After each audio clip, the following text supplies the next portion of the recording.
गॅसवर कढई गरम करत ठेवलेली आहे। त्यामध्ये 2 चमचे तेल घालूयात। आता हे तेल गरम झालं की यामध्ये मोहरी घालूयात। मोहरी छान तडतडली पाहिजे, म्हणजे मग फोडणी खमंग बसते। मोहरी तडतडली की जिरे घालूयात। जिरं व्यवस्थित फुललं की कढीपत्ता घालूयात। त्यानंतर 4 मध्यम आकाराचे कांदे बारीक चिरून घेतलेले आहेत ते घालूयात।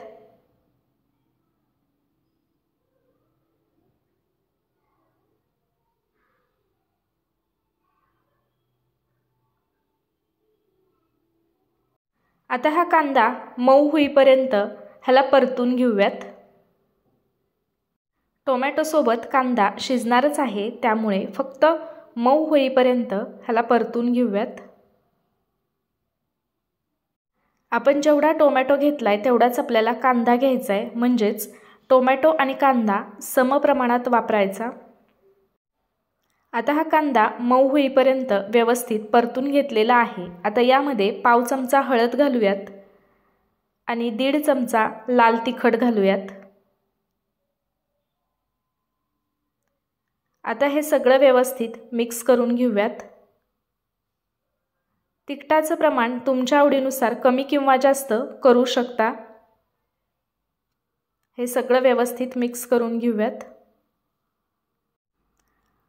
आजचा व्हिडिओ तुम्हाला आवडला तर व्हिडिओला लाईक करा आणि व्हिडिओ तुमच्या मित्रमैत्रिणींसोबत नक्की शेअर करा।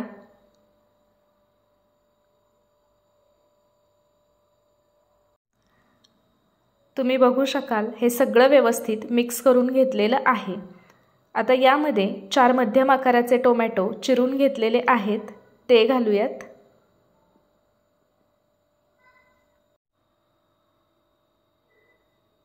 आता हे मिक्स करून घेऊयात आणि साधारण मिनिटभरासाठी परतून घेऊयात।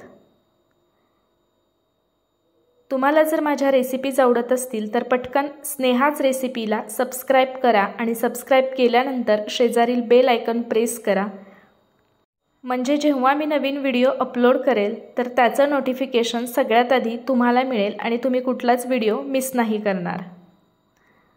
तर मिनिटभरासाठी हा टोमॅटो व्यवस्थित परतून घेतलेला आहे। मध्ये थोडासा गूळ घालूयात आणि मिक्स करून घेऊयात।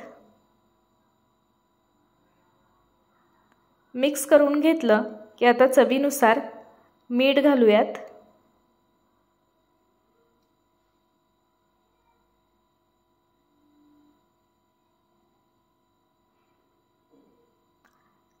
मीठ घातल्यानंतर एकदा मिक्स करून घेऊयात।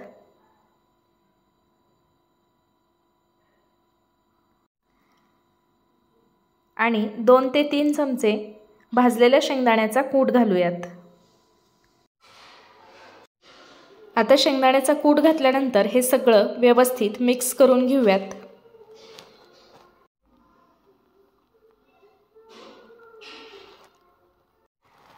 आता हे सगळं व्यवस्थित मिक्स करून घेतलं की टोमॅटो शिजेपर्यंत व्यवस्थित शिजवून घेऊयात।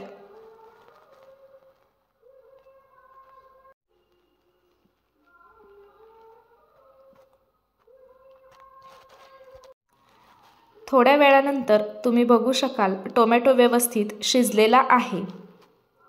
आता यामध्ये थोडीशी बारीक चिरलेली कोथिंबीर घालूयात।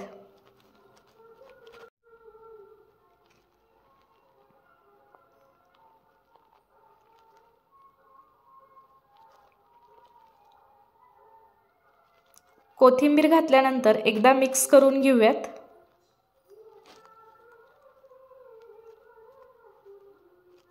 कोथिंबीर घातल्यानंतर हे सगळं व्यवस्थित मिक्स करून घेतलं की आता गॅस बंद करूयात। तयार झाली टोमॅटोची चटणी। तर इथं तयार झाली टोमॅटोची चटणी। ही भाकरीसोबत आणि चपातीसोबत छान लागतेच, परंतु भातासोबत सुद्धा अतिशय अप्रतिम अशी लागते। चला तर मग लवकरच भेटूयात अशाच एका नवीन व्हिडिओमध्ये आणि अशाच एका छानशा रेसिपीसोबत।